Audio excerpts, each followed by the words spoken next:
युवा स्फूर्ती शिबिराचं जे दुसरं वर्ष आपलं आहे, यात मला खूप आनंद होतो आहे की इतक्या मोठ्या संख्येने सोलापूर शहरच नाही तर जिल्ह्यातल्या अनेक शाळांनी भरभरून प्रतिसाद दिला. त्यांच्या सर्व शिक्षकांचं आणि मुख्याध्यापकांचं स्वागत आमच्या प्रिन्सिपल विद्याताई शिंदे यांनी केलंच आहे. पण मला पर्सनली खूप आनंद याचा होतो आहे की मॉर्निंगचे जे दोन्ही तिन्ही सेशन होते इतक्या सुंदर पद्धतीने, ज्याला आपण संबोधनात्मक किंवा डायडॅक्टिक सेशन असा जो तुम्ही अटेंड केला आणि त्याला इतका उत्तम प्रतिसाद दिला, त्याबद्दल खरंच तुम्हा सगळ्यांचे खूप खूप धन्यवाद. आता आपण जेवणानंतर एका खूप इंटरेस्टिंग आणि वेगळ्या अशा विषयावर वळत आहोत. या परिसंवादासाठी माझे जे चारी मान्यवर आज आहेत, आपले पॅनलिस्ट आणि चेअरपर्सन, हे या विषयावर एक एक व्यक्ती एक एक दीड तास विदाऊट प्रिपरेशन त्यांच्या अनुभवातून बोलू शकतो.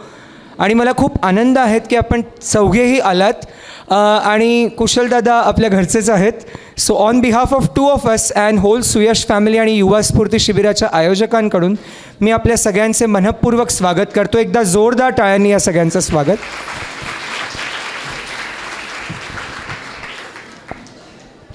सगळ्या उपस्थित पाहुण्यांची ओळख करून देण्या अगोदर आजचा विषय आणि हेच पाहुणे का, बाय चॉईस हेच मान्यवर का, अशी मी त्यांची ओळख करून देतो आहे. अगदी चौघेही माझ्या सुपरिचित आहेत. कुशलदादा तुम्हाला सगळ्यांना माहितीच आहे, पण त्याच्या वेगळ्या ओळखी मला तुम्हाला सांगायच्यात, जे त्याचं आर्ट डिरेक्शनमधलं क्रेडिटेबल वर्क आहे. पहिल्यांदी आजचा जो आपला विषय आहे, माय आर्ट माय प्रोफेशन माय एक्सप्रेशन. प्रत्येक व्यक्तीचं व्यक्तिमत्व, त्याच्या आवडीनिवडी, तो पुढे जाऊन काय होणार हे सगळ्यांचं वेगवेगळं आहे. आणि धिस जनरेशन 2025 झेन अल्फा आणि झेन जीच्या बॉर्डरवरची जी जनरेशन आहे, they know everything because they are a transition generation. Gen Z काय धुमाकूळ घालू शकतात आपण आत्ताच थोड्या वेळापूर्वी डिस्कस केलं आणि पण पाहतोय काय चालू आहे. पण जी बॉर्डर लाईन जनरेशन आहे which is on Gen Alpha and Gen झीवर, त्यांचं स्वतःचं एक व्यक्तिमत्व आहे, त्यांना स्वतःची एक पर्सनॅलिटी आहे. वे ऑफ एक्सप्रेशन प्रत्येकाचा वेगळा आहे. How do I express myself हा एक खूप मोठा प्रश्न प्रत्येक व्यक्तीला वाटतो. इथे बसलेला, वर बसलेला प्रत्येक मुलगा आणि मुलगी, मी माझ्या बाजूच्या मित्रमैत्रिणीसोबत वेगळा का, माझं वेगळं काय अस्तित्व आहे, मी वेगळं काय करू शकतो, या प्रत्येक प्रश्नाच्या शोधात आहे. आणि प्रत्येकाला कुठं ना कुठेतरी व्यक्त व्हायचं आहे, कुठे ना कुठेतरी एक्सप्रेस व्हायचं आहे. The way of expression, art of expression, and through art how do you express your self, हे विचार मांडायला आजचे जे आपले मान्यवर आलेत, मी सर्वप्रथम ओळख करून देतो. Chairperson of the session Manoj Kulkarni सरांची. मनोज कुलकर्णी सरांच्या नावात जितकी अक्षरं आहेत तितक्या डिफरंट प्रोफेशन त्यांनी प्रोफेशनली जगलेल्या आहेत. ते एक जातिवंत हाडाचे शिक्षक आहेतच. पण एक गोष्ट सांगायची आहे, जसं शिंदे सरांचा उल्लेख सतीश सरांनी केला होता, तसं सरांनाही राष्ट्रीय पातळीवर कार्य करताना कन्फेडरेशन ऑफ इंजिनिअरिंग इंडस्ट्री म्हणजे CEI कडून रजत पदक मिळालं होतं. आणि after that also inspired getting big opportunities, he left that and dedicated his whole life towards the education. एकदा जोरदार टाळ्या सरांसाठी. गुणवंत शिक्षकाबद्दल मनोज सर मी म्हणेन, मनोज काका आहेत माझे. ते सोलापूर फिल्म इंडस्ट्रीचे सेक्रेटरी आहेतच. सोलापूर फिल्म सोसायटीचे SFS ही मागच्या 35 वर्षापासून कार्यरत अशी संस्था. सर पक्षी मित्र आहेत, प्राणी मित्र आहेत. अनेक संस्थांनी त्यांचा, रेडिओवरच्या अनेक निवेदकांनी त्यांचा याच्यासाठी गौरव केलेला आहे. सरांनी स्वतः खूप स्तंभलेखन केलेलं आहे. सरांनी पुस्तकं लिहिली आहेत, नाटकं लिहिली आहेत, त्याचं दिग्दर्शनही केलेलं आहे. असे एक कागदाच्या चौकटीत न सामावणारे असे व्यक्तिमत्व या सेशनचे चेअरपर्सन श्री मनोज कुलकर्णी सर. आणि सध्या जे येस, मी श्रद्धाताईंना विनंती करतो की त्यांनी पुष्पगुच्छ देऊन त्यांचं स्वागत करावं. तिनका था हमने सवारा अपनी वो. वेगळी ओळख मनोज सरांची गेल्या कैक वर्षांपासून संत साहित्याचं जे आपल्या आयुष्यात महत्त्व आहे याची पारायणं ते करतात. Please have a seat. आपल्या पुढच्या ज्या पाहुणे आणि पॅनलिस्ट आज आपल्याला लाभल्या आहेत, ममता बोल्ली मॅडम. अगेन शिक्षिका, सोलापूर युनिव्हर्सिटीमध्ये त्या आहेतच, पण याच्या बियॉन्ड त्यांची ओळख काय. ते एक उत्तम कवयित्री आहेत. वयाच्या 5 वर्षापासून त्यांनी नाटकात काम करायला सुरू केलं होतं. सो स्टेजचा एक्सपिरियन्स त्यांचा तेवढा दिग्गज आहे. आणि त्याशिवायही एकांकिका असतील, कविता असतील, नाटकं असतील आणि नृत्य नाटकं असतील, असं कुठलंही कलेचं क्षेत्र निवेदिका आणि अभिवाचन म्हणून त्यांना खूप लोकांनी खूप कार्यक्रमात ऐकलं असेलच. अगदी त्यांच्या वडिलांचा आणि आईचा दोघांचा भक्कम वारसा आणि त्यातून त्यांची एक वेगळी ओळख. मी ममताताईंना फक्त त्यांच्या कामामुळे जास्त ओळखतो. अशा आपल्या पॅनलिस्ट आज ममता बोल्ली मॅडम. आम्हाला खूप आनंद आहे ताई तुम्ही इथे आलात. आणि सुयशला याची पहिली वेळ आणि ही दुसरी नसेल. येस, त्यांचं स्वागत श्रद्धाताई करतील, त्यांना मी विनंती करतो.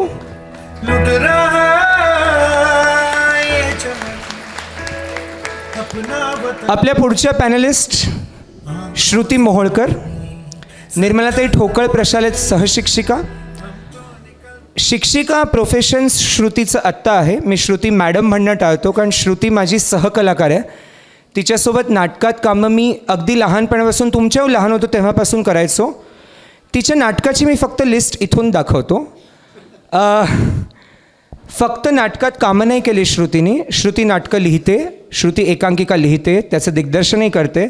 तिलाही अगेन तिच्या वडिलांचा वारसा आहे आणि नाटक क्षेत्रातली सोलापूरची अगदी दिग्गज मंडळी त्यांच्यासोबत जवळून काम करण्याचा अनुभव आहे. आणि बियॉन्ड दॅट श्रुती एक निवेदिका आहे आणि खूप चांगली वक्ती अशी माझी मैत्रीण म्हणून जी पाहुणी म्हणून आज आपल्याला लाभली आहे, श्रुती मोहोळकर, यांचंही स्वागत करावं असं मी श्रद्धाताईंना विनंती करतो. नाट्यशास्त्रासारखा एक विषय असतो जो भारताने इजाद केला आणि त्याच्यातही MA करता येतं. अशा आपल्या आजच्या पॅनलिस्ट कुशलदादा, याची ओळख सगळ्यांना आहेच. कुशलदादाची ओळख मी 3 वेगळ्या कारणासाठी करून देतो. He is art director in Bollywood, theatre and प्रायोगिक रंगभूमीवर पण.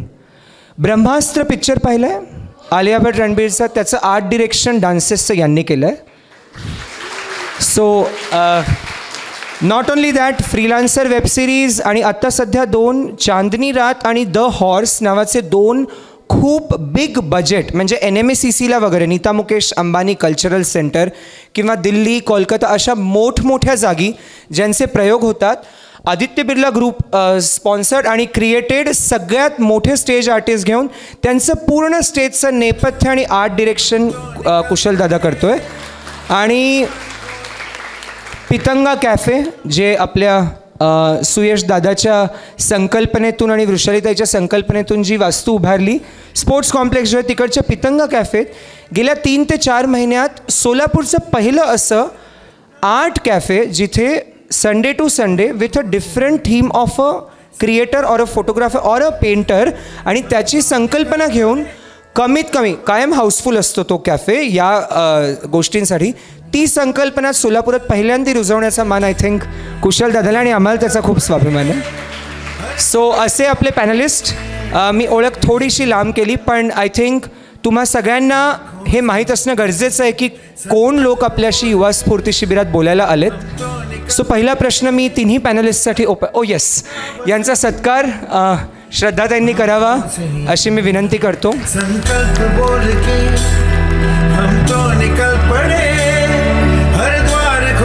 सॉरी, मी एकदा homely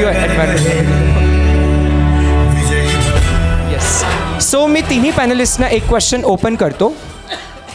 you know the crowd, now they know you. तुम्ही त्यांच्याही परिचयाचे थोडे झालात. पहिला प्रश्न, how do I express myself, याची तुमची काय डेफिनेशन आहे की एक्सप्रेशन म्हणजे काय आणि स्वतःला एक्सप्रेस करणं म्हणजे काय. मी तिघांनाही विनंती करेन की तुम्ही पहिल्या 2 ते 3 मिनटात तुमचा टेक काय आहे तो आमच्यासमोर ठेवावा. ममताताई. असं कायम पहिल्यांदा उभं केलं वर्गामध्ये की कसं धडधडायला होतं ना, ते तसंच झालेलं आहे माझं. पहिल्यांदा औपचारिकता नाही पण मनापासून धन्यवाद मानते सुयश गुरुकुलचे सरांचे आणि मॅडमचे, की त्यांनी आवर्जून बोलवलं. खरं तर या सगळ्यांपेक्षा मी खूप अशी मोठी नाहीच आहे, कारण त्यांची एक ताई म्हणून आज मी इथे असं मला वाटतं. कारण अशा याच्यातूनच घडली आहे. इवन माझ्यापेक्षा जास्त घडतायत ही मुलं. आता मी तेच चेहरे वाचत होते की कुठंच असं नाही की अरे काय चाललं आहे आणि उगाचंच. प्रत्येकाचं अटेन्शन आहे, प्रत्येकाचे चेहरे इथे इतके बोलत आहेत. आम्ही शाळेत असायचो तेव्हा काय असायचं, चला कुठला तर कार्यक्रम ना, गणिताचा तास त्याच्यामध्ये जर बुडला, सायन्सचा तास बुडला, 1 नंबर काम झालेलं आहे. कारण आपण काय घरचा अभ्यास न करणारी माणसं आणि त्याच्यातून कार्यक्रम म्हणजे बेस्ट. पण इथं जी मुलं आलेली आहेत, आता मला रुचा मावशी पण म्हणत होती की सेशनला इतका सुंदर प्रतिसाद मिळतो आहे की मुलांची उत्तर आणि हे, तर अशा मुलांपुढे मला काहीतरी माझ्या याच्यातलं काहीतरी शेअर करण्याची संधी आज मला मिळाली, म्हणून सुरुवातीलाच मी आभार मानते.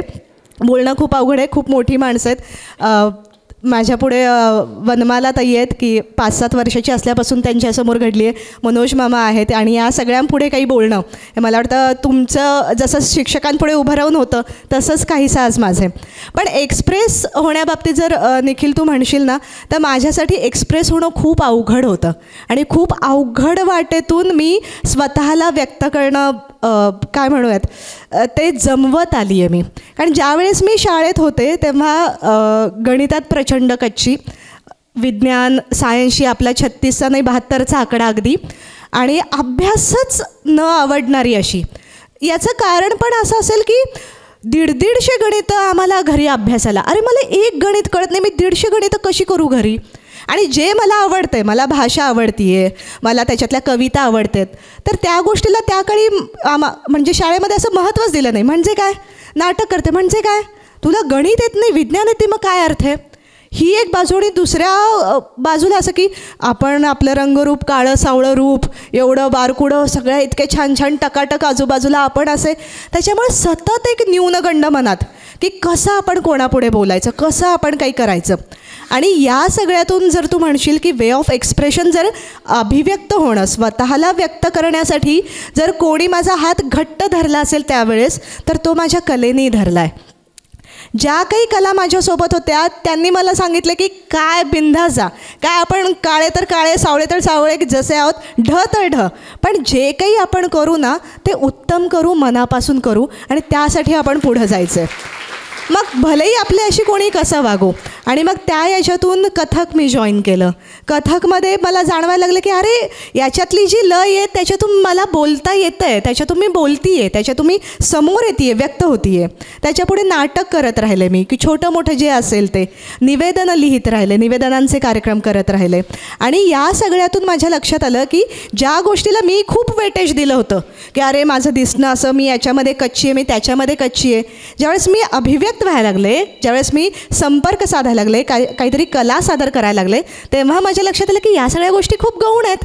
याला तर एवढी किंमतच नाही ज्याला आपण एवढं मोठं करून ठेवलं आहे. महत्त्वाचं असतं की तुम्हाला जे काही करायचं आहे ते तुम्ही खूप मनापासून जीव ओतून करणं आणि ते प्युअरली सादर करणं. आणि ते जर मनापासूनचं उत्तम सादरीकरण तुम्ही करत असाल तर ती कला, ते सादरीकरण तुम्हाला आपोआप सौंदर्य बहाल करतं. मी पाहिलेलं की सोलापुरातल्या गायिका आहेत संध्या जोशी, तर त्यांचे डोळ्याचे एक ऑपरेशन झाले. जर तुम्ही भेटाल ना त्यांना तर त्या अशा साध्या वाटतील, पण जेव्हा त्या गायला बसतात, भाग्यदा लक्ष्मीवारामासारखं जेव्हा मी त्यांना ऐकते समोरून, असं वाटतं ह्याच्यापेक्षा सुंदर काय असेल. तर एक कला तुमच्यामध्ये आपोआप एक सौंदर्य देते जी तुमची अभिव्यक्ती बनून समोर येते.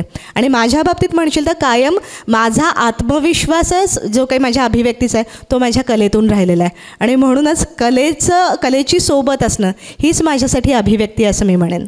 थँक्यू. या श्रीगणेशानंतर आता मी श्रुतीला विनंती करतो, एक्सप्रेशनची तुमची व्याख्या काय? मुळात एक्सप्रेस होता आलं पाहिजे. आता जसं तू मला मघाशी म्हणालास की जेनझी क्राऊड हा एक्सप्रेस थोडासा वेगळ्या पद्धतीनं होतो आहे, ॲग्रेसिव्ह त्यांच्यामध्ये थोडंसं नेचर बघायला मिळतं आहे. पण जे कलेतून आलेलं एक्सप्रेशन असतं ते खूप प्युअर असतं. मी स्वतः बालकलाकार म्हणून माझी जेव्हा सुरुवात झाली तेव्हा मी सुद्धा राज्यनाट्य स्पर्धेचं नाटक ची चौका चालू होतं. माझे वडील स्टेजवर नाटकात काम करत होते आणि प्रेक्षागृहातून आईचा हात सोडून मी डिरेक्टली स्टेजवर आले. नाटकामध्ये कुणीतरी गेलं आहे असा सीन होता आणि एकदम धीरगंभीर वातावरण होतं आणि मी डायरेक्ट स्टेजवर आले. ती माझी नाटकातली खरं तर पहिली एंट्री. कळत काही नव्हतं, अगदी नाईट ड्रेस होता माझ्या अंगात तेव्हा. बाबा सांगतात मला, प्रदीप जोशी जे महानगरपालिकेचे अधिकारी राहिलेले आहेत, हुतात्मा नाट्य मंदिराचे, एक्सप्रेस होणं म्हणजे प्रत्येक वेळी नट्टापट्टा करून काहीतरी हावभाव करणं असं नाही. एक्सप्रेस हे तुम्हाला तुमच्या बोलण्यातनं सुद्धा होता आलं पाहिजे. मी पेशानं शिक्षिका आहे आणि माझा विषय खूप म्हणजे नॉर्थ आणि साऊथ पोल ज्याला आपण म्हणूयात. माझा एक विषय आहे विज्ञान आणि दुसरा विषय आहे संस्कृत. अगदी एक भाषा विषयातला उत्तम असा विषय आहे. आणि विज्ञान म्हणजे ज्याच्या आजूबाजूला फिरकायचं फारसं, आत्ता ही म्हणाली की विज्ञान अवघड असतो असं नाही आहे. पण दोन विषय जेव्हा एकत्र पद्धतीने मला मुलांना शिकवताना माझ्या एक्सप्रेशनचा खूप उपयोग होतो. म्हणजे विज्ञान शिकवताना सुद्धा विद्यार्थ्यांना त्याच्यामध्ये ओढण्यासाठी एक्सप्रेशनचा वापर करता येतो. आणि संस्कृतमध्ये तर भाषा म्हणजे जिभेचा उत्तम व्यायाम आणि या सगळ्या गोष्टी जर आपल्याला कुठे साधता येत असतील तर त्या नक्कीच एक्सप्रेशनमधून होतात असं मला वाटतं. त्याचबरोबर एक्सप्रेशन त्या आणि शिकणं याला वयाचं बंधन नसतं असं मला वाटतं. मी स्वतः सध्या आपल्या सोलापुरातील डॉक्टर नसीमाताई पठाण ज्या अत्यंत ज्येष्ठ अशा साहित्यिक आहेत त्यांच्याकडे सध्या उर्दू शिकतीये.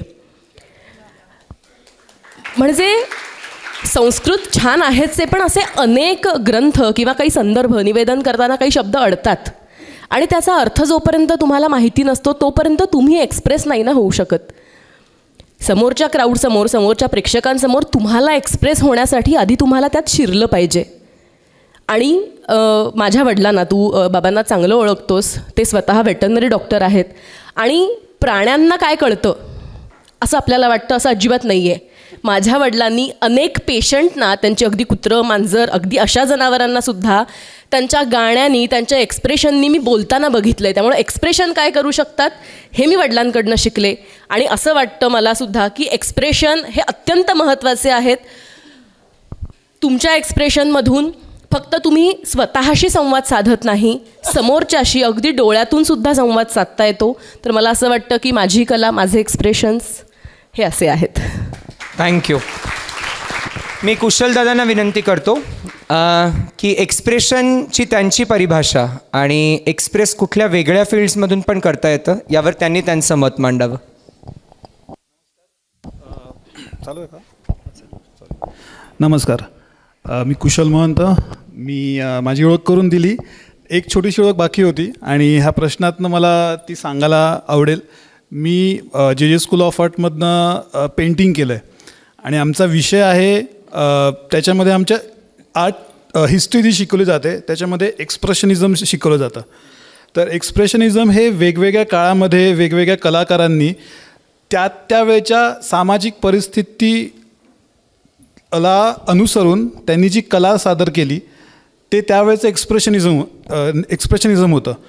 सर, आता आपण म्हणजे मी स्वतः पेंटिंग केलं असल्यामुळे माझे विचार मांडण्याच्या प्रत्येकाच्या वेगवेगळ्या पद्धती असतात.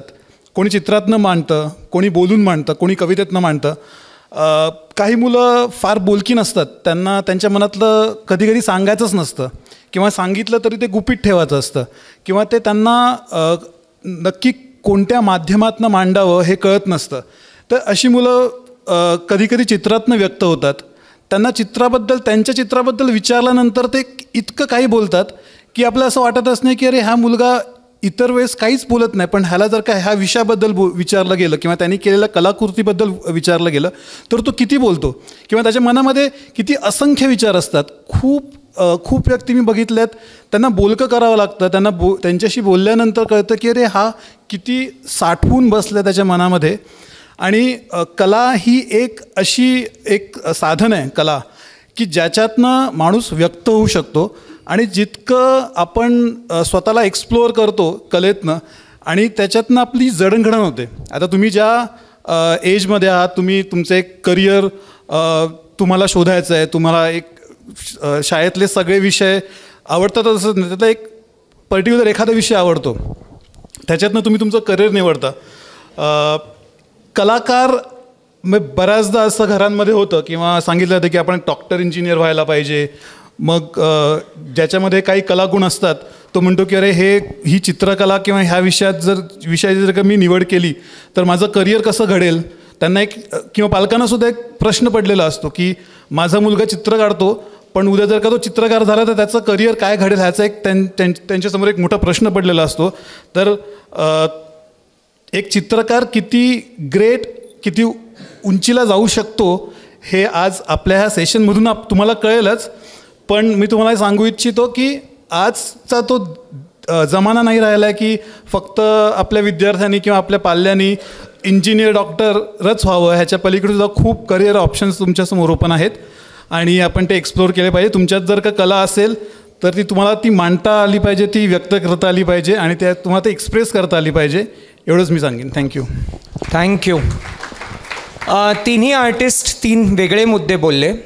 मी आता चेअरपर्सन मनोज कुलकर्णी सरांकडे येतो, जे प्रोफेशनल तर आहेत पण जे प्रत्येक आर्ट आणि आवडीनिवडी जोपासतात तेही प्रोफेशनली जोपासतात.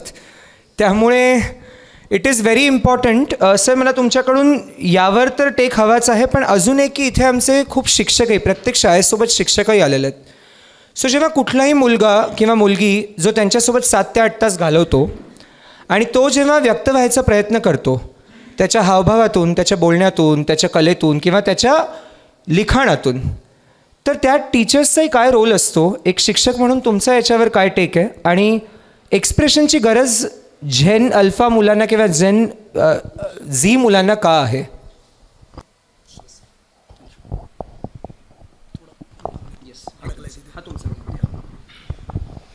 नमस्कार. सगळे जागेवर आहेत का?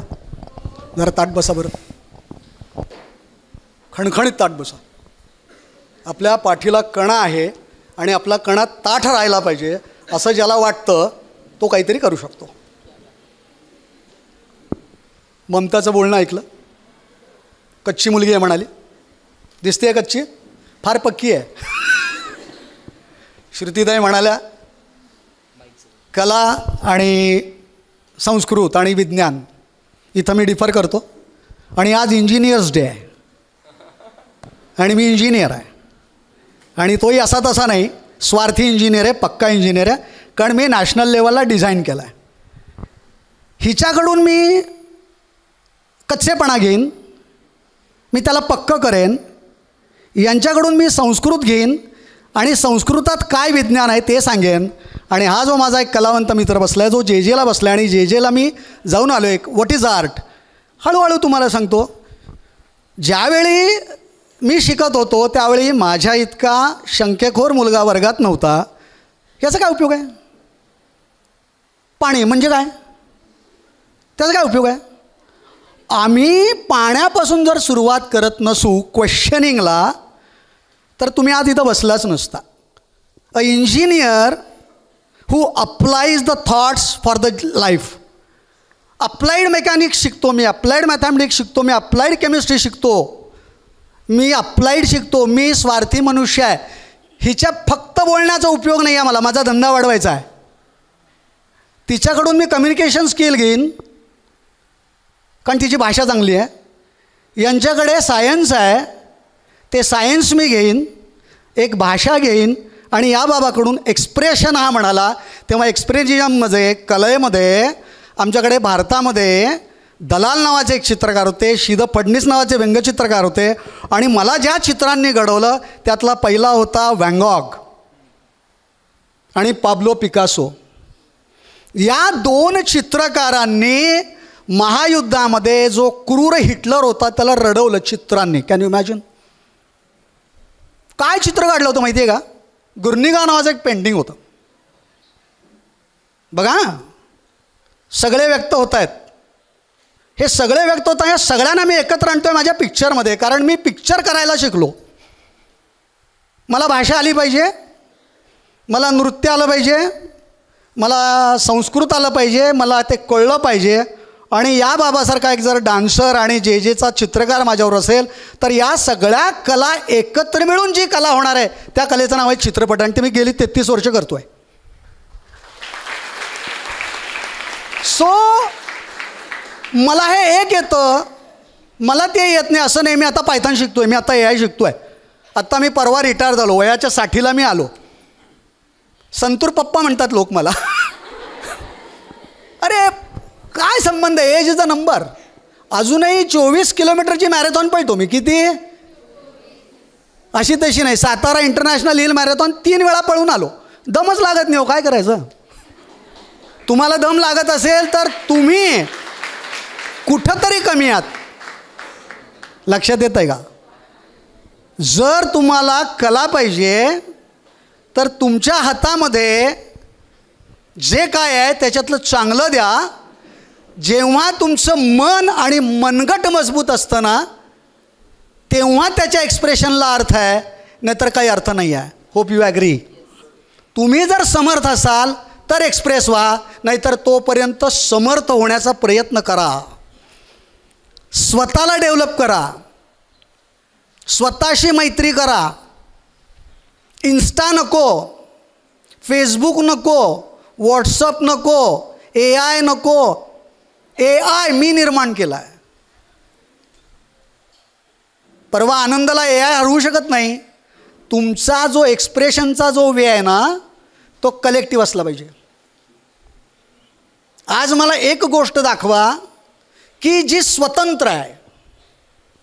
कुठलीच गोष्ट स्वतंत्र नाही आहे. एकोहम बहुश्याम, सगळं एकातच आहे. पाण्यावरती मी तुम्हाला गंमत सांगतो. पाणी आणि आर्ट. आमच्या आर्टिक अंटार्क्टिकामध्ये पाण्याचं जे बाष्पीभवन होतं त्याची फुलं होतात, स्फटिकं तयार होतात. मी कधीतरी दाखवेन.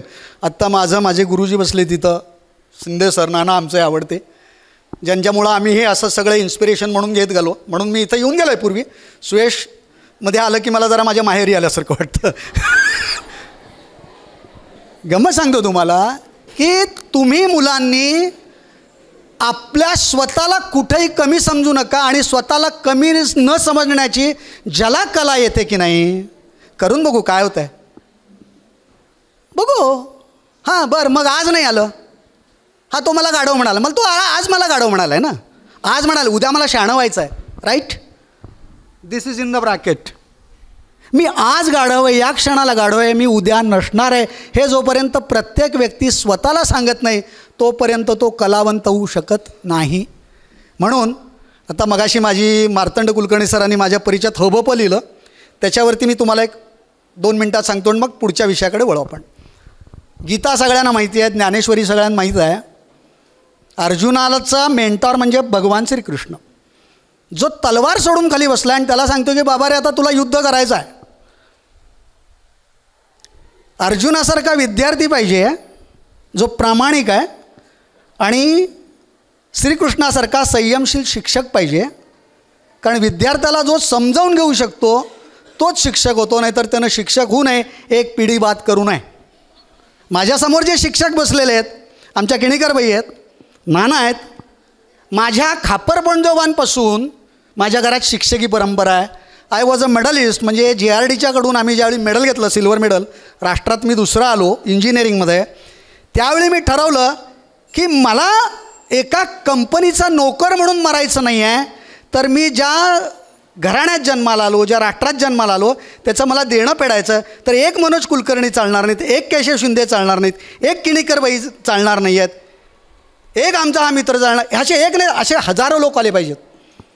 सबका साथ सबका विकास. आता मग तुम्ही कुठे कुठे कमी आहात हे कुणालाही सांगायचं नाही. लक्षात घ्या. Never expose your weak points to your enemy. हे एका पिक्चरनं मला शिकवलं. त्या पिक्चरचं नाव होतं गॉडफादर. मारिया पुझो त्याचा लेखक होता, मार्लन ब्रांडो हा त्याच्यातला एक नट होता, आणि अल पचिनो. ती गोष्ट जाऊ द्या. पण आत्ता तुम्हाला लक्षात आलं का की कलेचा व्यापार आणि कलेतून मिळणारं समाधान. तर त्या अर्जुनाला कृष्ण उपदेश करतो, एक श्लोक सांगतो, आणि त्या श्लोकाच्या 3 वर्जन तुकारामांपर्यंत आल्या. अर्जुनाला युद्ध करायला सांगितल्यानंतर अर्जुनाला कृष्ण एक श्लोक सांगतो, अथ चित्तं समाधातुं न शक्नोषि मयि स्थिरम अभ्यास योगेन ततो मामि छाप्तुं धनंजय. हे धनंजया, हे अर्जुना, तुला जर माझं रूप कळत नसेल तर तू कच्चा विद्यार्थी आहेस, तू अभ्यास करून माझ्याकडे ये. कोण सांगतंय कुणाला? कृष्ण अर्जुनाला सांगतोय, अभ्यास योगेन तत मामी छापतून धनंजय. अर्जुनासारखा प्रामाणिकपणा तुमच्याकडे पाहिजे. आणि कृष्ण सांगतो अभ्यास कर. तुम्ही अभ्यास करता का?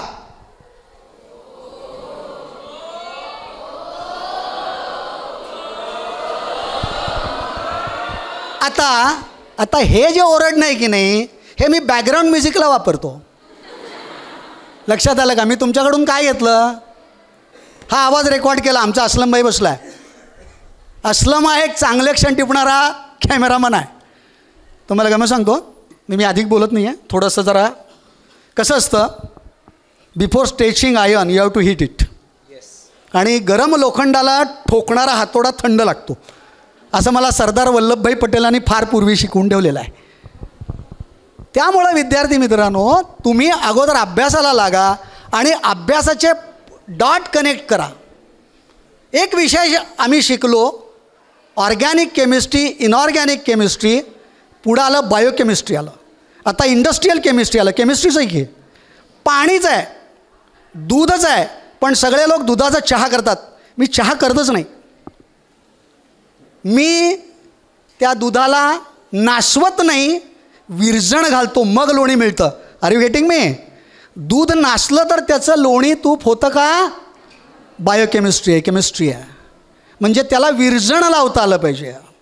दूध साधं आहे ना, मी त्या दुधाचं दही करतो, ताक करतो, मंथन करतो, नंतर मंचन करतो. त्याला घासतो, घुसळतो, मग लोणी येतं. मग ज्ञानेश्वर म्हणतात कसं घ्यावं?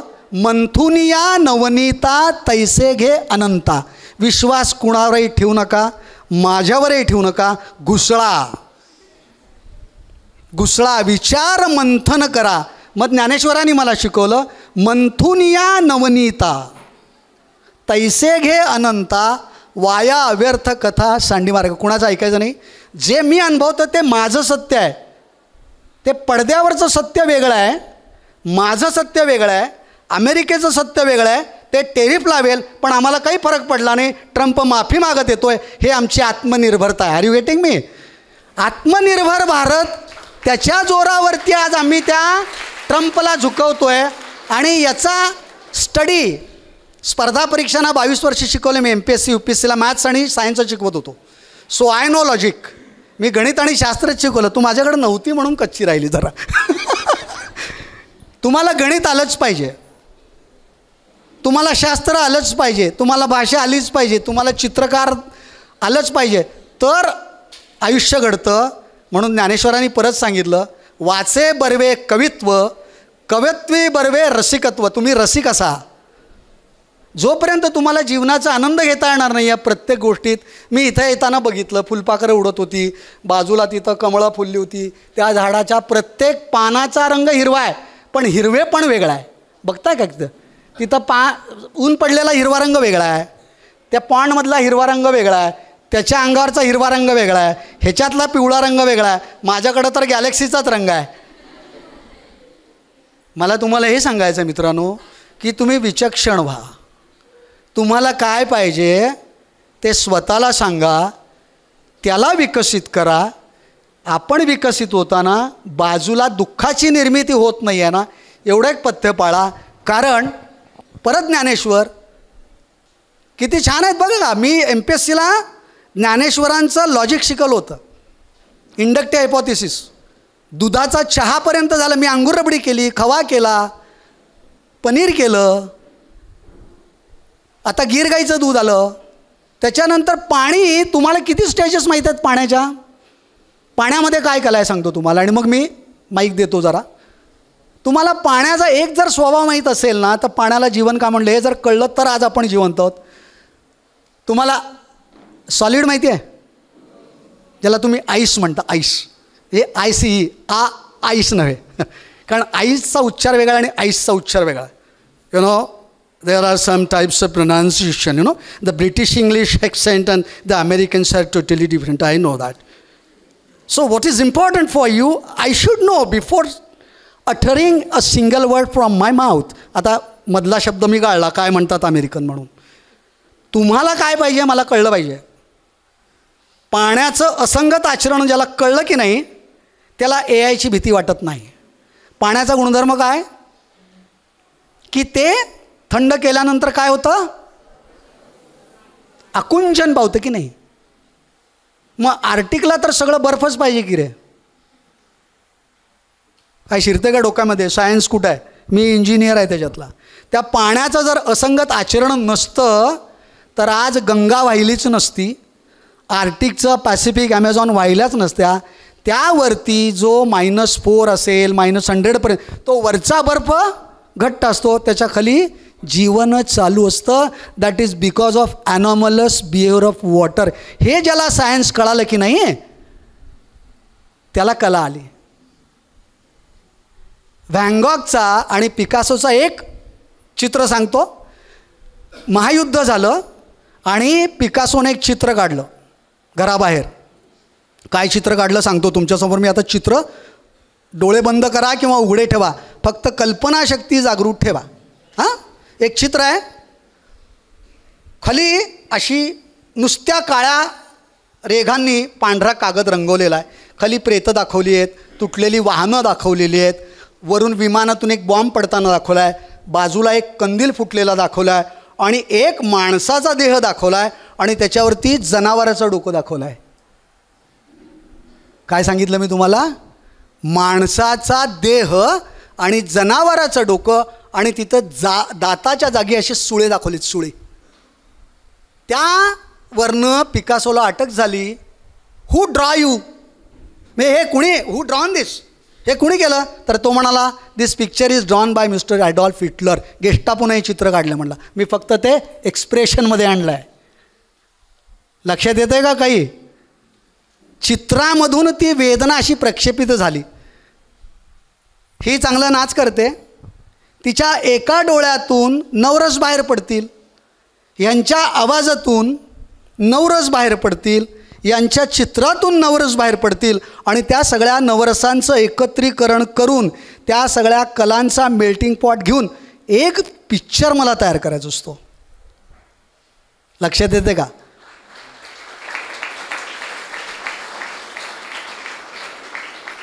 खवळलेला समुद्र आहे, पिक्चरमध्ये दाखव ना भाऊ, हिनं कथा लिहिली पण ती मला मांडायची स्टेजवरती.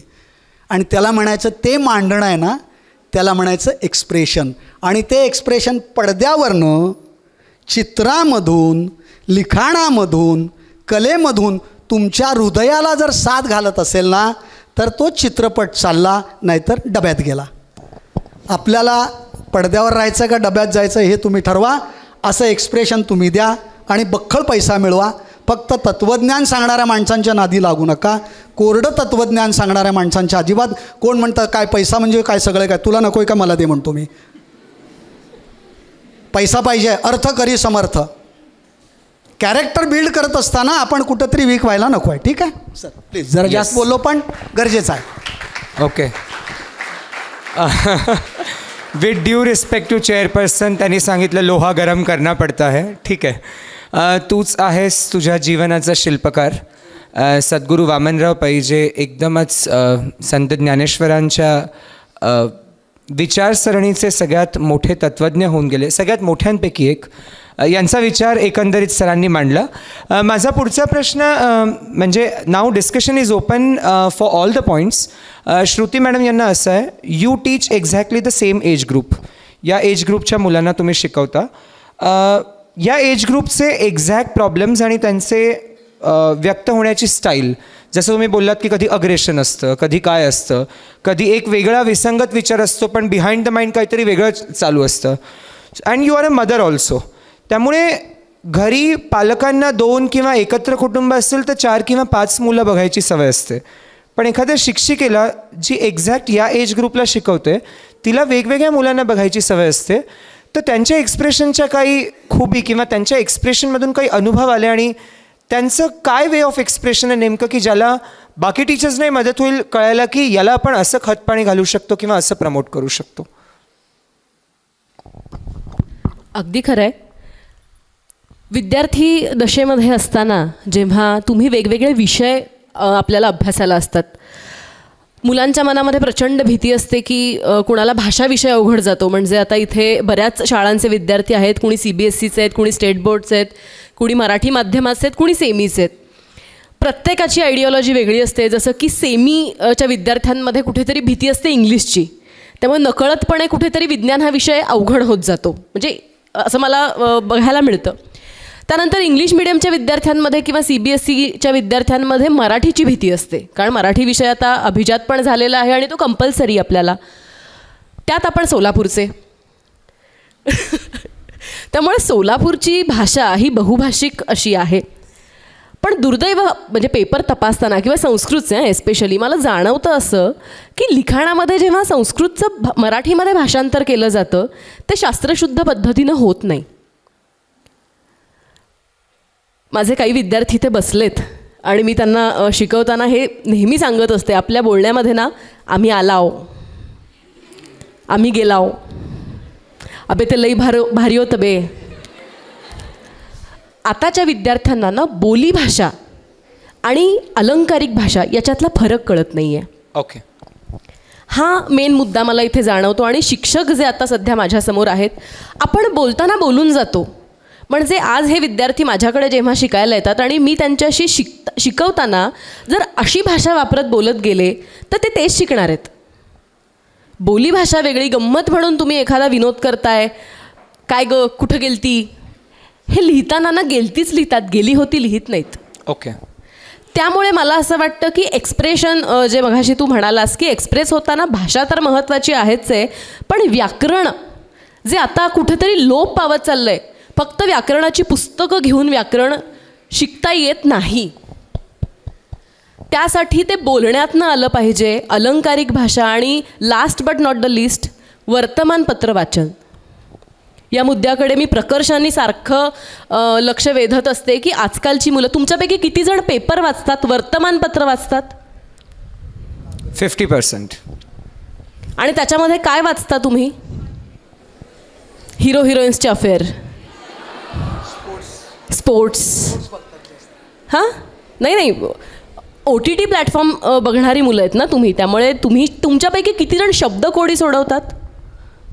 बघा हात किती कमी झाले. मग मला सांगा, आपल्या लहानपणी आपल्याला बाय डिफॉल्ट आपण सोडवत होतो, आपल्याला कुणी सांगत नव्हतं, सर तुम्ही आहात, मी तुमची विद्यार्थिनी जरी नसले तरी मी तुमच्याबद्दल खूप ऐकलेलं आहे, मी निखिलचीच मैत्रीण, त्यामुळे तुमच्याकडे येण्याचा खूप वर्षांपूर्वी योग आला होता. या शिक्षकांनी आपल्याला घडवलं. मी आताच्या शिक्षकांना अजिबात नावं ठेवत नाही आहे, पण काळानुसार पर्टिक्युलरली कोविडनंतर विद्यार्थी बदलले आणि शिक्षकही बदलले. आणि त्यामुळं हे जे अंतर आहे ना ते वाढत चाललं आहे. त्यामुळं वाचन संस्कृती ही प्रत्येकाने जपली पाहिजे. विद्यार्थ्यांनी, पालकांनी, शिक्षकांनी कुठेतरी मोटिवेट विद्यार्थ्यांना केलं पाहिजे की तू उद्या पेपर वाच, त्याच्यातली एखादी तू बातमी लिहून आण. मुलांनी पेपरच जर वाचला नाही तर त्यांना मराठी आणि याच्यामधलं बातमी लेखन येणार कसं? विज्ञापन, जाहिरात लेखन येणार कसं? त्यासाठी या छोट्या छोट्या गोष्टी आपल्या अंगवळणी जर पडल्या, त्याचा उपयोग आपल्या व्यक्तिमत्व सुधारण्यासाठी तर होतोच, त्याचबरोबर आपले मार्कही वाढतात. त्यामुळे मला असं वाटतं की या विद्यार्थ्यांबरोबर डील करणं हे खरंच खूप मोठं चॅलेंज आहे. आणि ही पिढी ना AIची जरी असली तरी इंटेलिजंट पण आहे. म्हणजे आर्टिफिशियल इंटेलिजन्स जो आहे ही प्रचंड इंटेलिजंट पिढी आहे, ही टेक्नोसॅव्ही पिढी आहे. या टेक्नॉलॉजीला जर आपण कुठंतरी आपल्या संस्कारांचं खत पाणी जर दिलं तर नक्कीच भारत हा जगात सर्वप्रथम असेल असं मला नक्की वाटतं.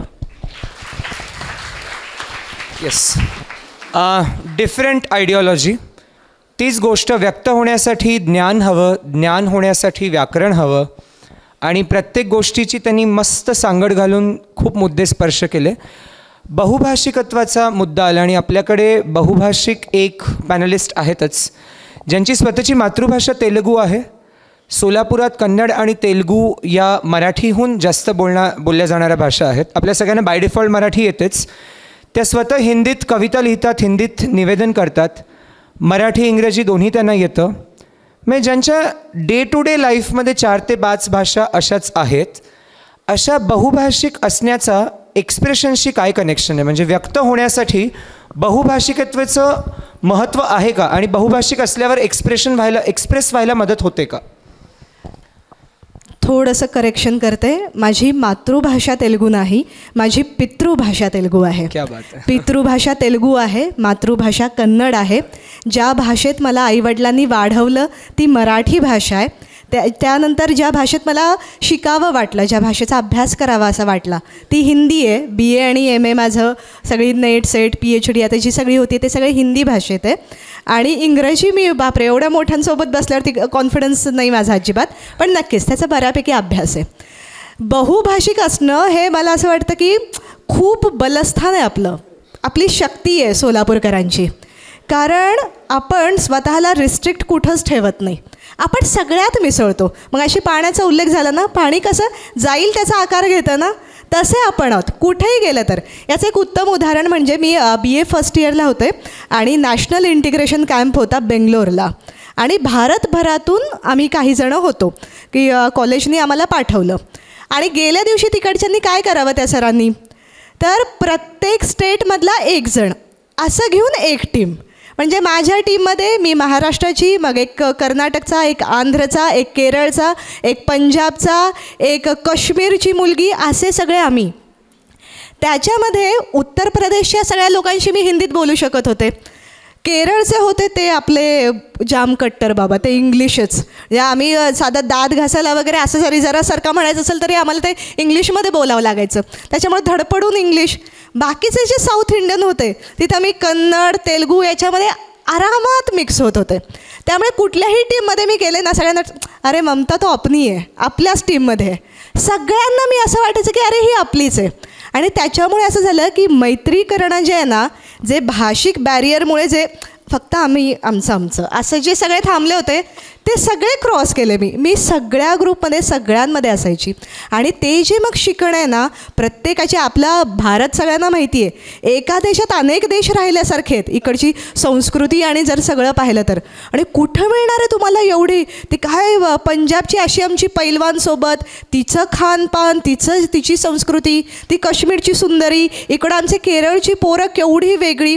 हे सगळं मला जवळून अनुभवता आलं. आम्ही 15 दिवस एकत्र होतो आणि त्याच्यामध्ये सर्वात माझा प्लस पॉईंट होता ते म्हणजे भाषा. कुठेही जावा आपण तयार आहे.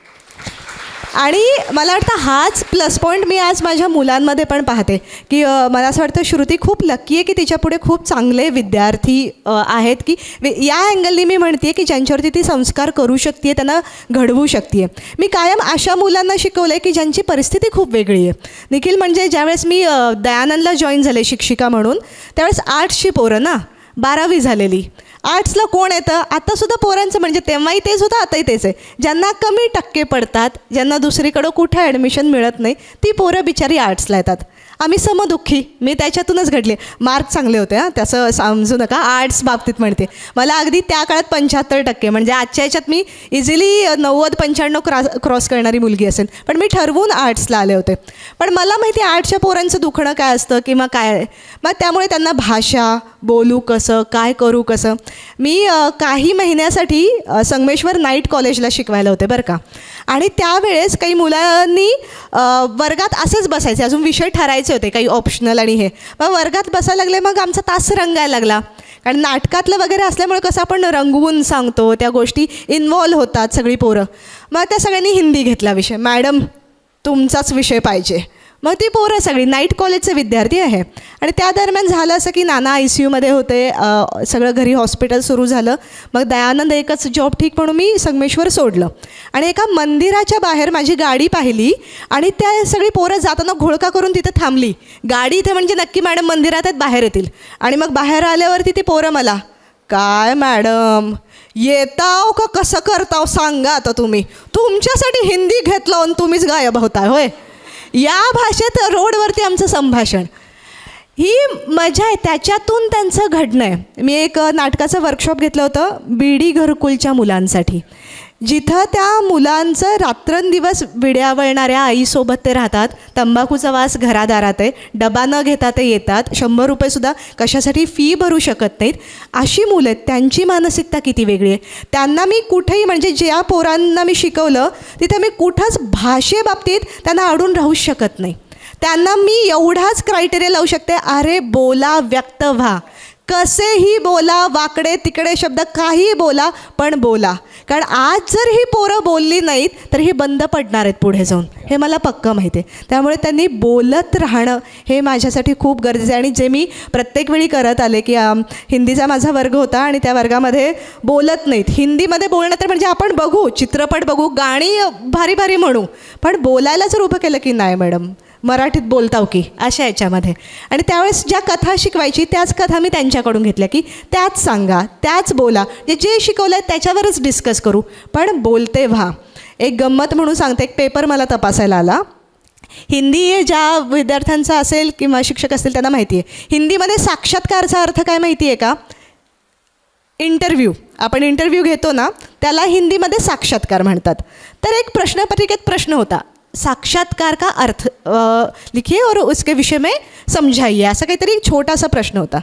मग मुलांनी बघा उत्तर सुरू केलं, साक्षात्कार, अगर भगवान को मानते हैं तो साक्षात्कार होगा, नहीं मानोगे तो नहीं होगा, उसके लिए मंदिर में जाना पड़ेगा, नमस्कार करना पड़ेगा.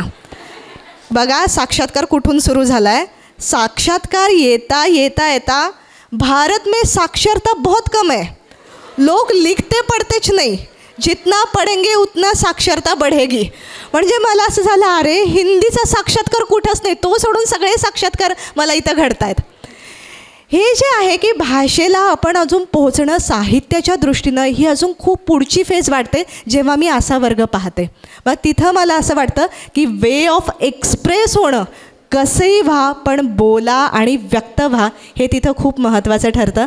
आणि बहुभाषिकतेचं बोललो आपण, पण त्याच्यातून हे, पण भाषा कुठलीही असो, पण महत्त्वाचं ठरतं इतकंच, बोला आणि व्यक्त व्हा, मनातलं बाहेर येऊ द्या, इतकंच. थँक्यू ममताताई.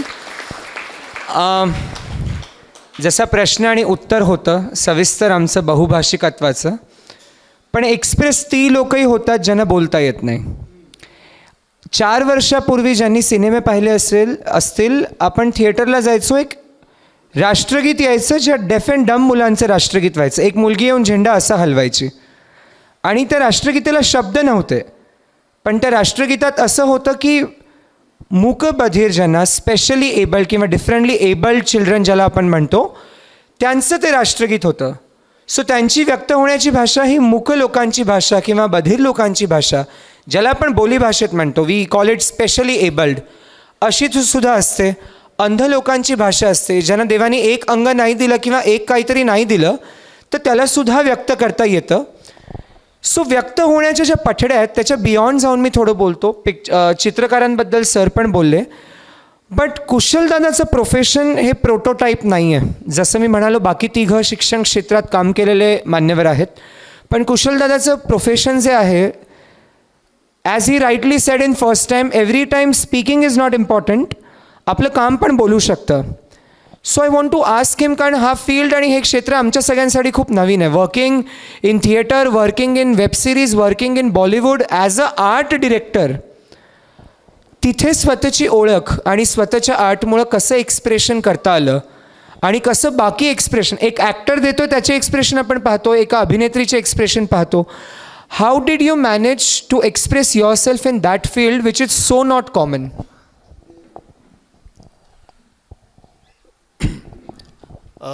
मला फार आनंद वाटतो ज्यावेळेस मी ॲज अ आर्ट डायरेक्टर म्हणून काम करतो.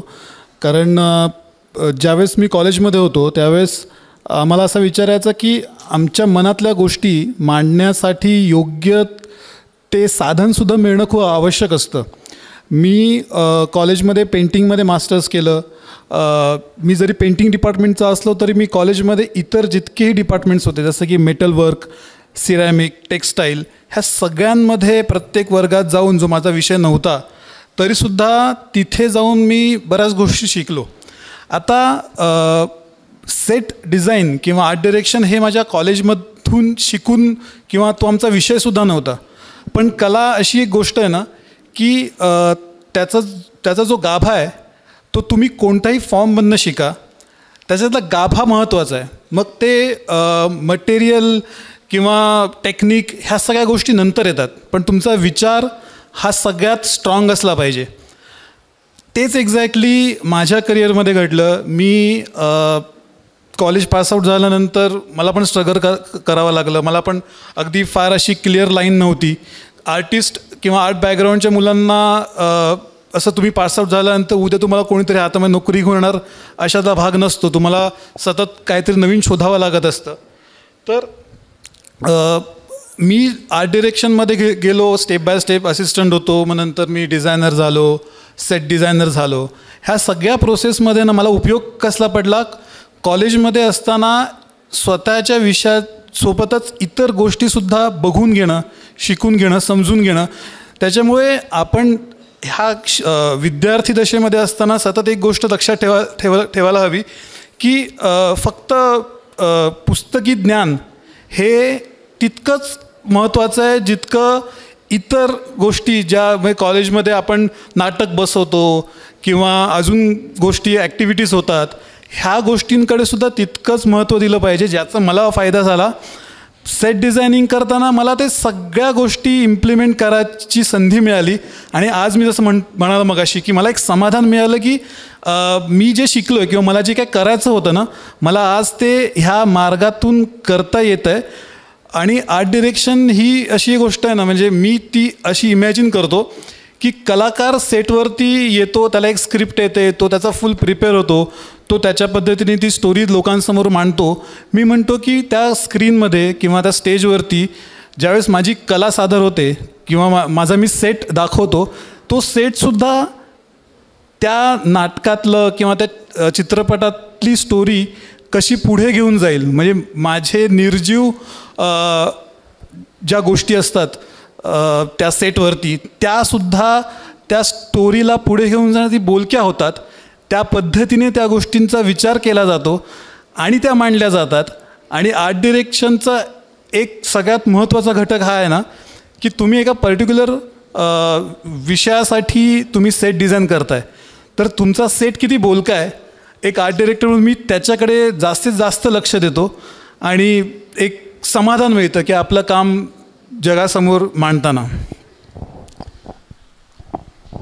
थँक्यू. कारण हे एक असं फील्ड आहे ज्यात वे ऑफ एक्सप्रेशन करताना त्यांच्या कलेतून आसपासचं निरीक्षण किंवा निरीक्षण शक्ती वाढवली तर कसं त्यांच्या कलेला फायदा होतो आणि कसे कुठल्याही फील्डचं नॉलेज तुम्हाला कुठल्या स्टेजवर जाऊन. His journey started from a very basic to designer to art director of a project. हा आलेख इटसेल्फ सांगतो की किती गोष्टींचं समग्र एकत्र अभ्यास केल्यानंतर आपण तिथे पोचतो. जिथे आपण परिसंवाद सुरू केला, ऑलमोस्ट 1 तासाच्या वर झाला. आपण ऐकतायत, मान्यवर आपले विचार मांडतायत. मी मनोज सरांना फॉर हिज कन्क्लुडिंग रिमार्क्स सांगेनच. आपल्याकडे वेळ खूप कमी आहे. आपल्याला पुढे ऑनलाईन सेशनलाही अटेंड करायचं आहे सध्या. 1 ते 2 विद्यार्थ्यांना ज्यांना या 4ही मान्यवरांचं नाटकातून, निवेदनातून, नृत्यातून, चित्रपटातून आणि पेंटिंग किंवा आर्ट डिरेक्शनमधून आपल्या कलेतून कसं व्यक्त करता येतं आणि त्याला कुठल्याही बाउंड्रीची, स्टेटची, लँग्वेजची मर्यादा नसते, लँग्वेज नसली तरी चालते, या एक्सप्रेशनच्या क्लिअर कॉन्सेप्टबद्दल कुठल्याही 1 ते 2 विद्यार्थ्यांना काही डाऊट असतील किंवा काही कुठल्याही मान्यवरांशी बोलायचं असेल, I am keeping the stage open just for a quick 1 to 2 minutes. कुणालाही या विषयावर आपलं मत मांडायचं असेल तर. हा विषय निवडायच्या अगोदर खूप प्रोटोटाईपपेक्षा वेगळा विषय, पण आम्हाला हवं होतं. म्हणजे मोटिवेशनल स्पीकर्स तुम्हाला उद्याही भेटतील आणि त्या सगळ्यांचं आपल्याला ऐकायचंच आहे. पण आर्ट सेक्टरच्या मोटिवेशनमध्ये मला हा परिसंवाद त्याच कारणामुळे आखायचा होता. येस.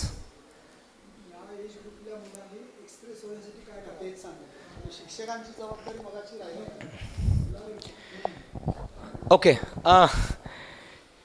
शिंदे सरांच्या सूचनेप्रमाणे खूप महत्त्वाचा मुद्दा की तुम्हाला तुमच्या एजच्या मुलांना, म्हणजे if somebody is doing quiet a few progressive things, कुणी खूप छान काम करतं आहे, त्याला बघून मला छान वाटतंय का मला वाटतंय हे कसलं काय करायला लागलं, मला काय घेणं देणं नाही, मी करत नाही, माझं माझं निघतो, असं कुणाला वाटतंय, कुणाला काही बॅरियर्स आहेत, अडथळे आहेत किंवा मेंटल ब्लॉक असेल, गरजेचं नाही तुम्ही लगेच बोला, पण 1 ते 2 व्यक्तींना जर आत्ता काही विचारायचं असेल तर विचारू शकता.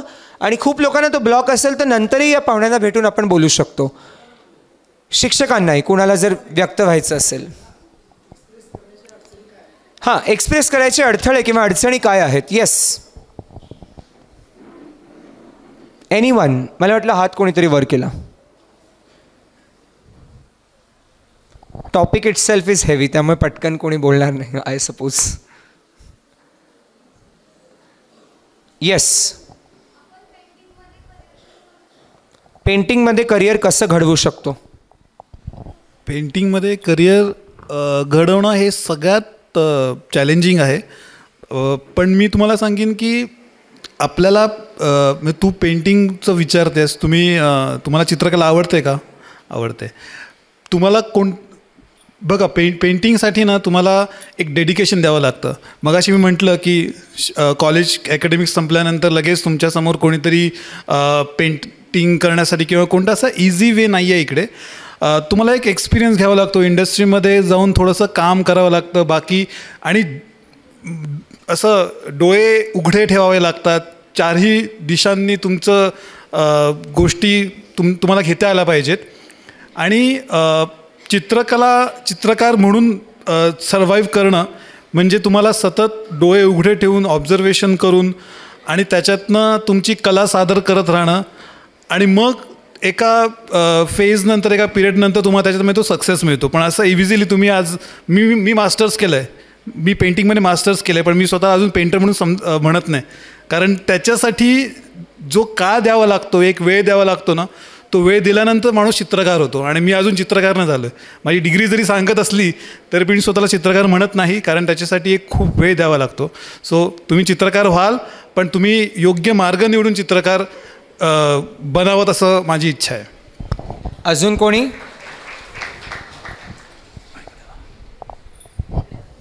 हॅलो, नमस्ते. सर्व मुलींना असा प्रश्न आहे की या वयामध्ये जेव्हा तुम्हाला खरं एक्सप्रेशन व्हायचं आहे, वयवर्ष 14, 15, 16, यावेळेला आम्हाला असं जाणवतं. आता मी गेली 40-45 वर्ष शिकवतो आहे, तर यामध्ये मुलं एक्सप्रेस होतच नाही आहेत, वर्गामध्ये व्यक्त करत नाही आहेत. तर तुमच्या अडचणी काय आहेत हे आम्हाला कळालं टीचरना, किंवा तुमच्या मनात काहीतरी असेल ना, किंवा तुम्ही किती लोक एक्सप्रेस होतात वर्गामध्ये, व्यक्त करतात? ऑनेस्टली हात वर करा. आणि उरलेल्यांनी प्रश्न विचारा आता. का नाही होत? बघा, माझ्या अनुभवाप्रमाणे वर्गात ना 40मधला एखादा मुलगा असतो, तो एक्सप्रेस करतो, 39 मुलं करतच नाही आहेत. मग आता एवढ्या लोकांनी काय सांगितलं की तुम्ही एक्सप्रेस केला नाही तर कळणारच नाही कोणाला की तुम्ही काय आहात. सो प्लीज जरा पटपट सांगा, 1-2 सेकंदमध्ये तुमची काय अडचणी सांगा की आम्ही तुम्हाला हेल्प करू शकतो. हां, yes yes yes yes yes, पटकन उभा राहा. हां हां,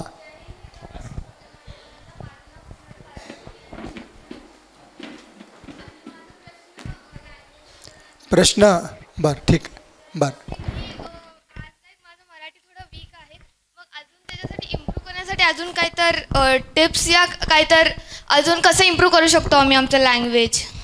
मराठी भाषा जर सुधारायची असेल किंवा कुठलीही भाषा, तर ती आपल्या ऐकण्यात खूप जास्त पाहिजे. आपण वाचू, त्याच्याने एक पुस्तकही येईल आपल्याला त्या भाषेचं ज्ञान, पण जेवढं तुझ्या ऐकण्यात असेल ना तेवढी भाषा. कधी भाषेचं जे शिकणं आहे लहान मुलांपासूनचं, ते ऐकण्यातून सुरू होतं. तर उत्तम ते ऐक. आपल्याकडे इतक्या व्याख्यानमाला होतात, इतकी मोठी मोठी माणसं येतात, काय काय खूप छान छान घडत असतं. तो विषय तुझ्या आवडीचा आहे नाही आवडीचा आहे पाहू नको, पण जितकं तू चांगल्या लोकांचं ऐकशील ना, आपोआप तुझी भाषा सुधारत जाईल. आणि दुसरी गोष्ट म्हणजे पुस्तक. जितकं मनापासून तुला पुस्तकं आवडायला लागतील, पुस्तकांशी तुझी मैत्री होईल, ते आपोआप पुस्तक तुझं मराठी सुधरून गेल. ते कधी सुधरवेल ते तुला अगदी कळणार पण नाही. इतकं छान ते तुझं मित्र बनून तुझ्याशी मैत्री करून त्या गोष्टी सुधारतील. Thank you ma'am. माझ्या प्रश्नाचं उत्तर आलं नाही अजून. तुमच्या एक्सप्रेशन होण्याच्या अडचणी. हां, हात ज्यांनी होत.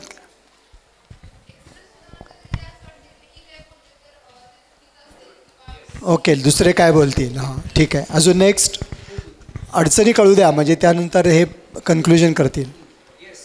हां,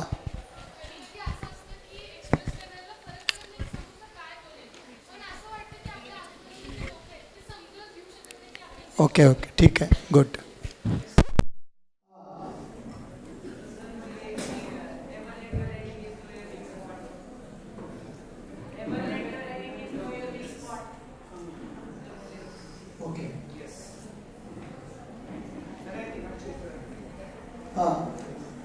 जेव्हा आपण क्लासरूममध्ये किंवा इतर दुसरीकडे आपले विचार मांडतो तेव्हा ते शिक्षकांना सांगायचे असतात विशेष करून, आणि ते विचार सांगताना आपले विचार शिक्षकांना पटतील का, किंवा त्यांच्या मनात आपली कुठली इमेज निर्माण होईल, चुकीची का बरोबर, याविषयी अनेक शंका असतात. त्यामुळे एक्सप्रेस होताना बऱ्याचदा भीती इमेज कॉन्शियसनेस, की मी बोललो तर समोरचा माणूस काय बोलेल आणि समोरचा काय विचारेल. सगळ्यात पहिली गोष्ट म्हणजे शिक्षक हे कोणतेही तुमचे प्रॉब्लेम सॉल्व्ह करून देणार नाहीत किंवा ते आपल्याला काहीतरी नावं ठेवतील असं अजिबात नाही आहे. शिक्षक हे मातीच्या गोळ्याला आकार जसा एखादा मूर्तिकार देत असतो तसे शिक्षक तुम्हाला घडवत असतात. त्यामुळे समोरचा शिक्षक आपल्याला रागवेल, आपल्याला काहीतरी चुकीचं बोलेल, सगळ्यांसमोर आपला अपमान करेल असं अजिबात नाही आहे. आपल्या अडचणी आपल्याला जे एक्सप्रेस व्हायचं आहे ते शिक्षकांसमोर व्हा.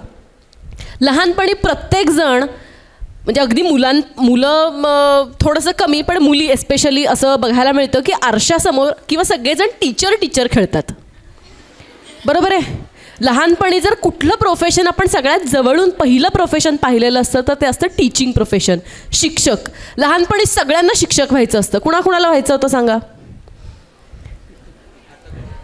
आणि आता कुणाकुणाला व्हायचं आहे सांगा? हा फरक आहे.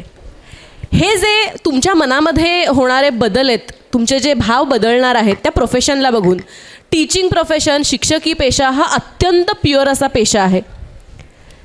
आम्ही जेव्हा आमच्याकडे विद्यार्थी वेगवेगळे, माझ्याकडे तर इतके मजेशीर किस्से आहेत, हे जर मी बोलायला लागले तर खूप वेळ होईल.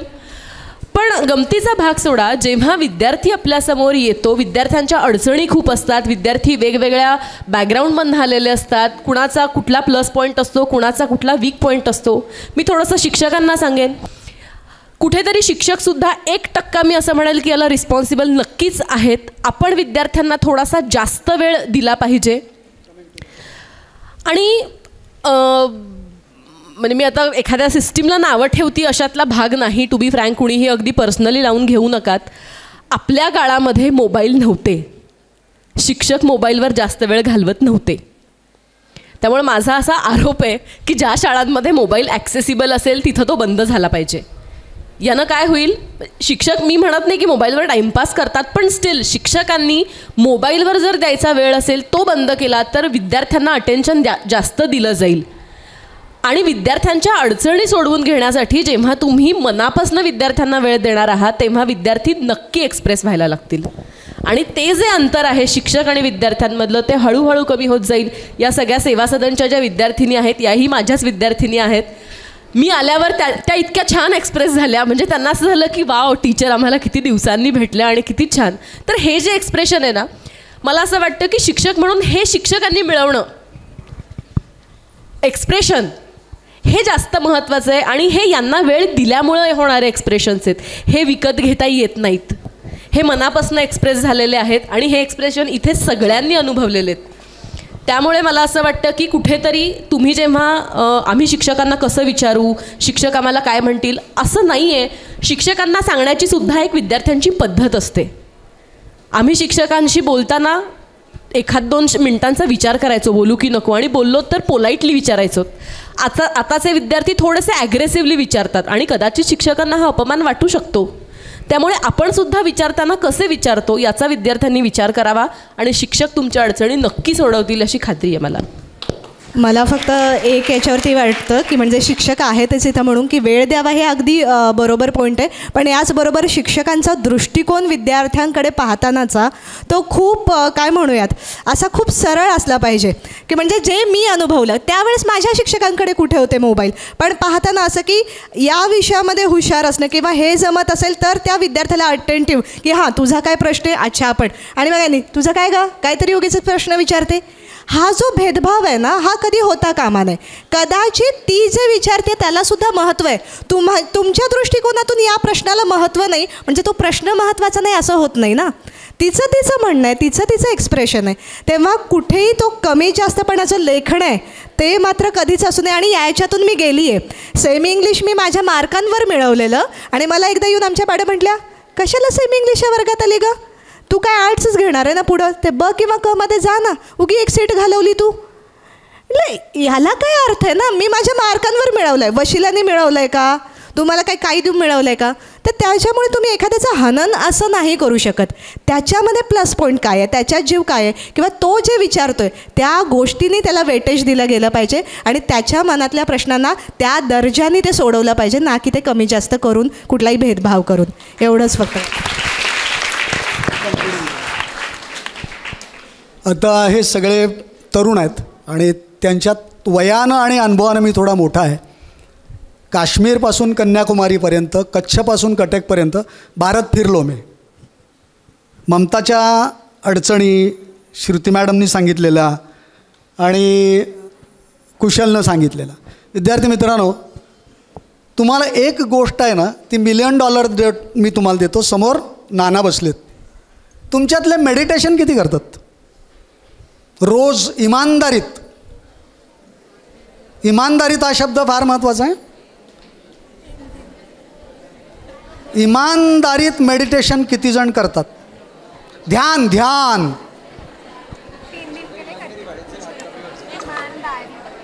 किती जण करतात? हां, आता बघा, आता तुमची भीती काढतो मी.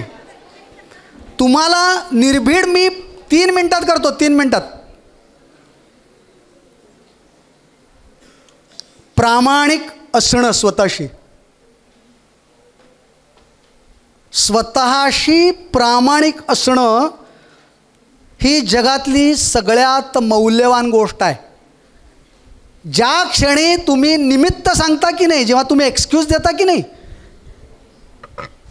मला गुरुजी चांगले मिळाले असते तर, मला बाई चांगल्या मिळाल्या असत्या तर, माझे आईवडील चांगले असते तर, असं झालं असतं तर, तसं झालं असतं तर, नाना औंढीवरून इथं येऊन राष्ट्रपतीपर्यंत गेले नसते. मी मोदी शाळेत महानगरपालिकेत शिकलो, मी 5 राज्यांचा प्रतिनिधी म्हणून काम करतो, तेव्हा मी कुठलं निमित्त सांगत नाही. काय लक्षात येतं आहे का? जरा शिक्षकांचे आणि विद्यार्थ्यांचे मी जरा कान धरतो. आज सगळ्यांना गोड बोलणं ऐकायला आवडतं. लक्षात घ्या, चवीपुरतं मीठ जेवणात पाहिजेच आहे. जास्तही चालत नाही, कमीही चालत नाही. तुमचा प्रामाणिकपणा हा तुमचा मित्र आहे, ही गोष्ट ध्यानात घ्या. तुमचा तो प्रामाणिकपणा, तुमचा निर्भीडपणा तुमच्या या सगळ्या शब्दाला आकार देणार आहे. मग तो भाषेतून आकार येईल, मग तेव्हा त्याची कविता होईल, नाटक होईल, संस्कृतामधून कालिदास कळेल आम्हाला, ह्याच्याकडून चित्रकारिता येईल आणि त्या सगळ्या कलांचा विचार करून तारे जमीन पर 3 इडियट्ससारखा एक वेगळ्या विषयाचा पिक्चर निघू शकतो. लक्षात घ्या. मी म्हणजे मी एकटा नाही आहे इथे. मी बोलत नाही आहे, मी नाही आहे. माझ्या मागे मला दिलेले नव्हे, मी घेतलेले संस्कार आहेत. लक्षात येतं का काही? तुम्हाला संस्कार घ्यायचेत. तुम्ही ज्यावेळी निमित्त सांगता की नाही, त्यावेळी तुम्ही तुमचे शत्रू असता.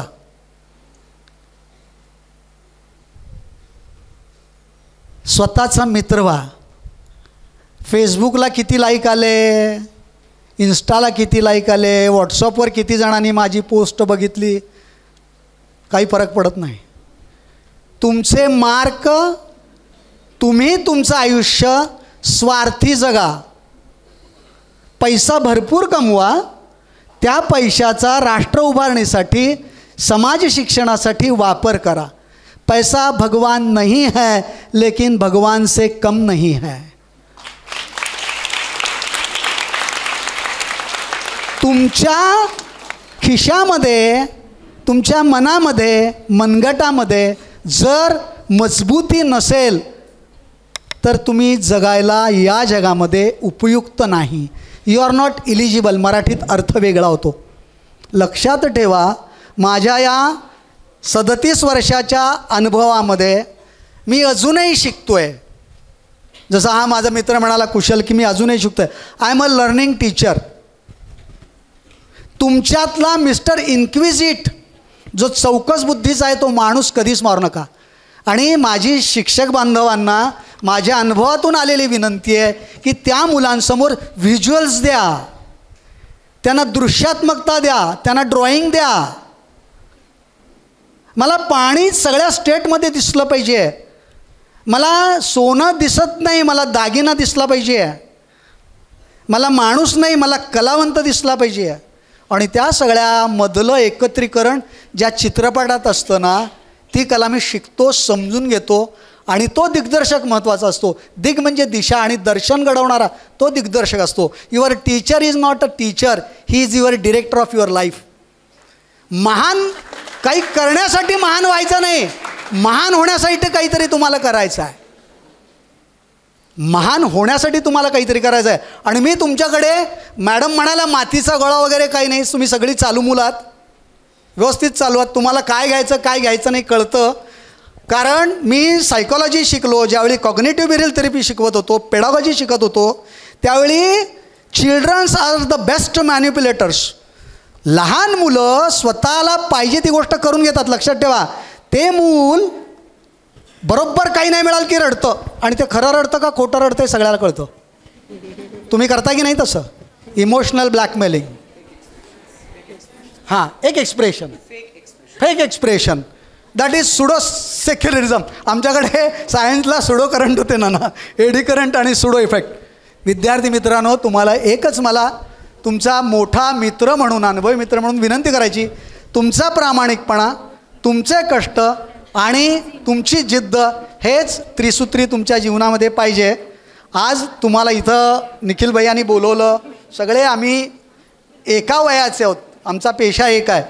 फक्त तुम्हाला कुठलीही जरी अडचण आली तरी सुयश चिंतणारी तुमची गुरुकुलातली संस्था आहे, तिच्याकडे जा. माझ्या फेसबुक पेजला, व्हॉट्सअपला तुम्ही कधी या. I am 24/7/365 till the last breath I am open for you. आणि तुम्हाला खूप सुयश चिंततो. आणि आमच्या सगळ्या पॅनलच्या वतीनं तुम्ही शांत चित्तानं ऐकून घेतलं म्हणून तुमचे आभार मानतो.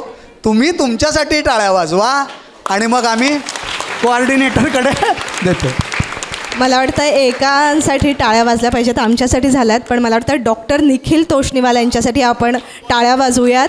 सोलापुरातले इतके नामवंत डॉक्टर आहेत, वयावरती कोणीही जाऊ नये, पण त्यांना मी पाहिलं आहे ॲज अ डॉक्टर म्हणून, एक साहित्यप्रेमी म्हणून, कलाप्रेमी म्हणून. आणि या सगळ्यामधून घडणारं, सुयशमधून घडणारं एक उत्तम व्यक्तिमत्वाचं जर उदाहरण असेल तर डॉक्टर निखिल सर आपल्यासमोर आहेत. मला वाटतं त्यांनासुद्धा मनापासून आभार की त्यांनी इतक्या छान या सगळ्या गोष्टी आयोजित केल्या. मनापासून धन्यवाद. आणखीन एकच बोलते, आपण सगळेजण विद्यार्थी आहात आणि विद्यार्थी यशस्वी झाल्यानंतर आपल्या शाळेला विसरत नाही. त्याचं मूर्तिमंत उदाहरण म्हणजे निखिल तोष्णीवाल. कारण तो स्वतः सुयशचा विद्यार्थी आहे आणि शाळेसाठी तो इतका डेडिकेटेडली काम करतो. नवीन नवीन उपक्रम शाळेमध्ये आणण्यासाठी तो प्रयत्नशील असतो. आणि अगदी तो शाळेत असल्यापासून त्यांनी शाळेला पुष्कळ बक्षिसं मिळवून दिली आहेत. आणि आजही माझ्या शाळेतल्या मुलांनी हे करावं म्हणून ती जी धडपड आहे, अर्थातच शिंदे सर आणि मॅडमचे त्याच्यावरचे ते संस्कार इथे दिसून येत आहेत. तर सुयशला आणि त्याच्या पुढच्या वाटचालीसाठी खूप शुभेच्छा. Thank you so much. So it was last 1 minute. It was a way to express. It was an art to express. Speak to express. Read to express. Don't fear to express. Paint to express. Create a different path to express. व्यक्त होण्याची अनेक साधनं आहेत. या कन्क्लुजनमध्ये मी काय शिकलो, सगळ्यांचे आभार मानण्यापूर्वी, की मला कुठे ना कुठेतरी व्यक्त व्हायचं आहे आणि व्यक्त होणाऱ्यांचं ऐकायचं आहे. पण because human is a social animal आणि without expression we are nothing. खूप खूप धन्यवाद. प्रोटोटाईपला सोडून वेगळ्या विषयाबद्दल आपण इथे आलात. सुयश संस्थेतर्फे सगळ्यांचे खूप खूप मनःपूर्वक आभार मानतो.